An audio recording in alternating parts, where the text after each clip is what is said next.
Hace unos días nuevamente se rompió el récord mundial con un ciberataque que tuvo un pico de 11.5 terabits por segundo. Este tipo de ataques buscan dejar inoperables los sitios que utilizamos todos los días en Internet, enviando una cantidad de tráfico basura exagerada hasta saturarlos. Para ponerlo en perspectiva, durante el pico del ataque se generó un tráfico equivalente a casi 800,000 personas transmitiendo todos películas en 4K al mismo tiempo. Es ridículo. Si lo comparamos apenas contra el año pasado, el récord era de 3.8 terabits por segundo. Están empeorando rápidamente. Estos ataques, llamados ataques de denegación de servicio, ya han dejado bancos totalmente inoperables, han dejado países sin internet. Entonces, realmente, ¿hasta dónde pueden llegar? ¿Qué tanto pueden afectar nuestros servicios, infraestructura y comunicaciones de los cuales dependemos? Para medir qué impacto pueden tener en el futuro, vale la pena dar un paso atrás para ver cómo funcionan, cómo han evolucionado por el tiempo y realmente qué pueden hacer. Para entender cómo funciona un ataque de negación de servicio, imagina que tienes una tienda. Como cualquier tienda, hay personas que solamente entran a ver y no compran nada, pero otros entran y sí compran, y eso mantiene tu negocio saludable. Ahora imagina que tienes un enemigo y quiere que tu negocio colapse. Entonces contrata gente para que entren a tu tienda y la llenen, pero todo solamente viendo, realmente nadie comprando nada. Entonces cuando llegan los que podrían ser tus clientes reales, quieren entrar pero no pueden porque está lleno, entonces se van. En informática funciona igual. Si tienes un sitio web, uno o más atacantes pueden llenar tu sitio con tanto tráfico que lo saturan y lo hacen colapsar, dejándolo inoperable para las personas que realmente lo necesitan. Uno de los primeros ejemplos de este tipo de ataques, relativamente documentado, sucedió en 1974.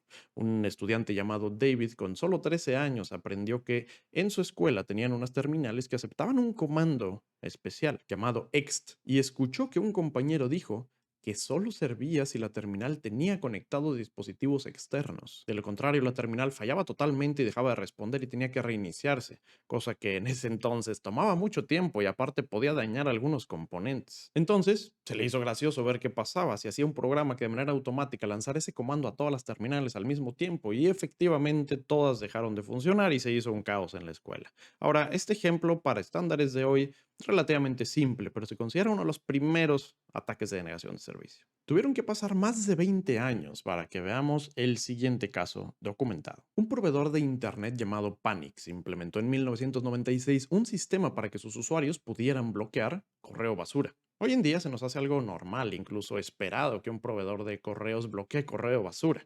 Todos odiamos el correo basura. Pero en ese entonces la empresa AOL estaba en la corte, en un juicio por bloquear correos spam, y al menos temporalmente los obligaron a quitar el bloqueo. Realmente eran otros tiempos. El caso es que cuando Panix anunció que iba a comenzar a bloquear correos basura, sus servidores comenzaron a recibir ataques, dejando sus servicios inoperables. Los comentarios hechos en ese momento después del ataque siguen siendo igual de vigentes el día de hoy, 30 años después. Peter Newman, científico experto en seguridad, dijo en ese momento para el New York Times: en principio, la mayoría de los ataques de denegación de servicio que vemos no tienen solución. El problema, de manera general, no se puede resolver.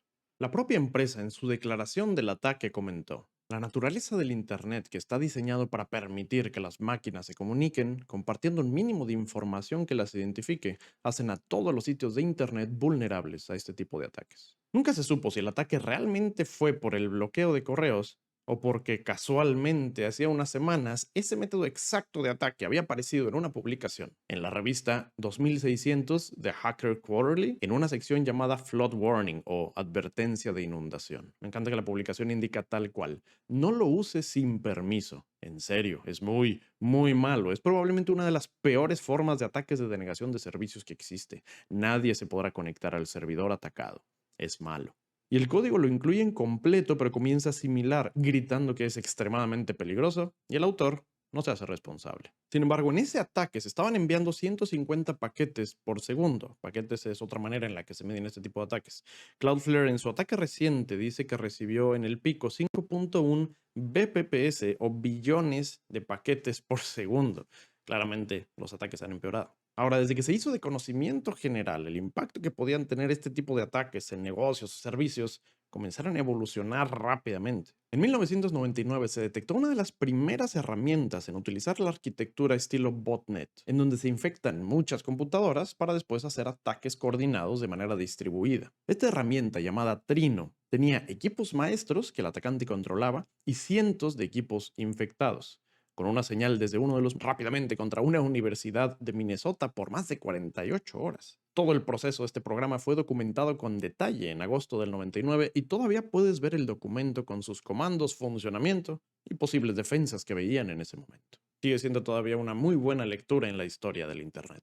Tan solo un año después, Michael, alias Mafia Boy, como lo conocían en Internet, con solo 15 años infectó computadoras de la universidad para hacer un botnet y atacó a Yahoo, que en ese entonces valía miles de millones de dólares, aunque no lo creas, y era el buscador más utilizado del mundo. Otros lo retaron para ver si podía tumbar otros sitios, y entonces atacó a eBay, CNN, Amazon y Dell. Lo atraparon, como a muchos, por estar presumiendo en salas de chat lo que había hecho. En interrogatorios dijo que los ataques se lanzaron sin querer, que él bajó una herramienta de internet y puso esos sitios, pero después se fue a la escuela y se lo olvidó. Regresando, la computadora estaba trabada, no respondía, entonces la reinició y ni siquiera se dio cuenta de lo que había pasado.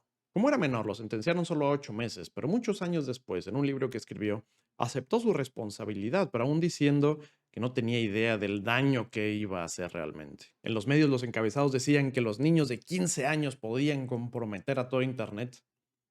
Y era cierto. Sin embargo, hasta ese momento todavía los ataques estaban muy enfocados a ciertas empresas y de corta duración. Por el año 2007, Estonia ofrecía la mayoría de sus servicios públicos y trámites de gobierno de manera online. 150 sistemas daban más de 1000 servicios electrónicos y ese año, en medio de disturbios en las calles por temas políticos, comenzaron a ser atacados. En foros rusos pedían a la gente atacar la infraestructura de Estonia, desde explicarles a cualquier persona cómo lanzar comandos simples hasta darles ejecutables y enseñarles cómo utilizarlos para poder unirse al ataque. El tema fue escalando hasta que al parecer con apoyo de gobierno se convirtió en un ataque con botnets con más de 85,000 computadoras infectadas. Según el reporte, y aquí varían un poquito según la fuente, los ataques venían de equipos de 178 países.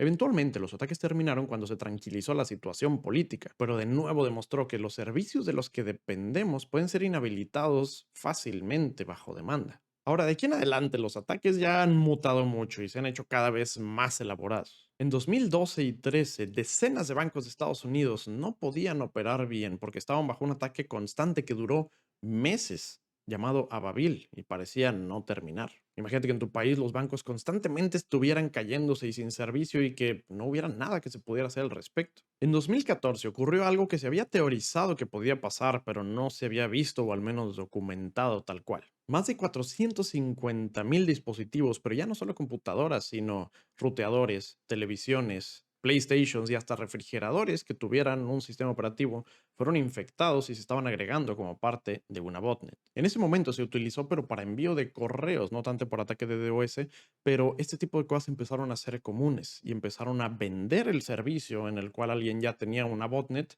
y podían ser contratados para atacar a alguna víctima. En 2015 se usa una variación muy inteligente a esto. Recordemos que China tiene muchísima censura de lo que pueden ver sus ciudadanos. En ese entonces había dos proyectos en el sitio GitHub que buscaban sacarle la vuelta a esta censura.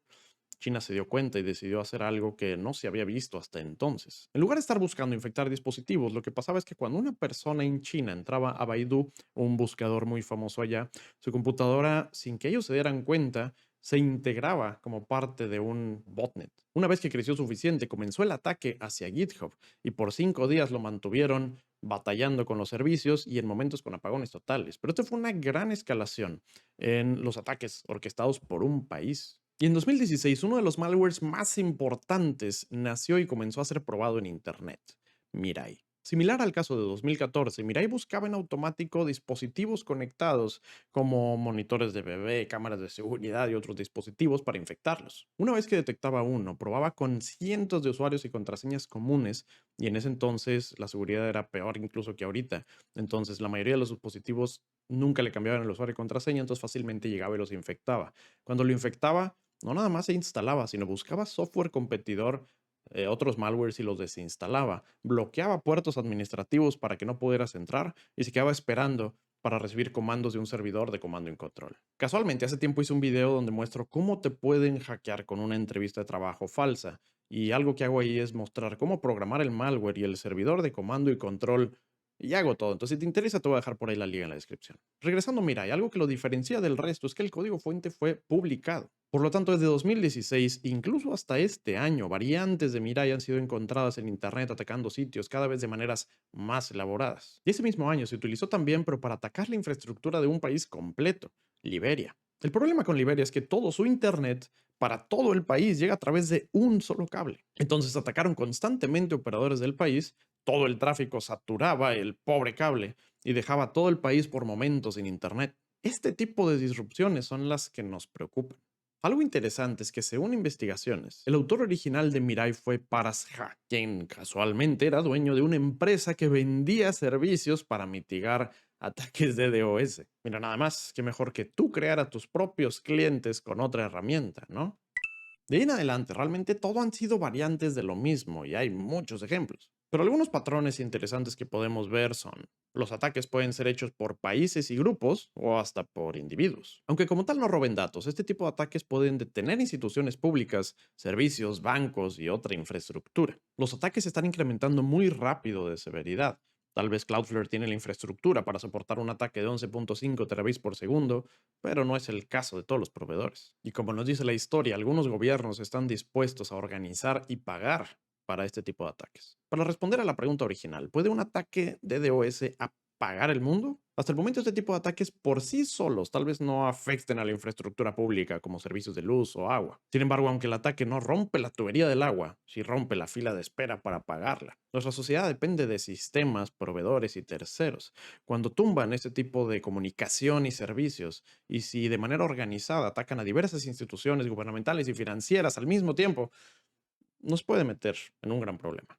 En este caso, y como muchas cosas, lo mejor no es pensar si va a suceder, sino cuándo. Este récord reciente de Cloudflare no nace de la nada, realmente es porque cada vez hay más dispositivos conectados a Internet y están todos mal configurados y están dando a los atacantes cada vez más y más apoyo para poder organizar ataques mucho más elaborados, grandes, fuertes y con más duración. Y aunque en algunos países ya hay algunas leyes que prohíben a los que hacen este tipo de dispositivos dejar contraseñas por defecto, sabemos que el tema va a seguir empeorando. Y como en todo, así como los proveedores de servicio continúan mejorando su infraestructura y su resiliencia, los ataques van creciendo en severidad y en complejidad. Algo que puedes hacer si tienes un sitio simple y te preocupa que te puedan llegar este tipo de ataques es usar uno de los servicios de este tipo de proveedores. En muchos casos son gratuitos, a menos que utilices cosas ya más complicadas. Entonces, no te cuesta nada el asegurar que tu sitio no vaya a caer bajo uno de estos ataques, o al menos no fácilmente. Y si bien en teoría sí se pueden hacer ataques orquestados que afecten a muchísimas instituciones, a todas al mismo tiempo, etcétera, es algo bastante complicado por la propia naturaleza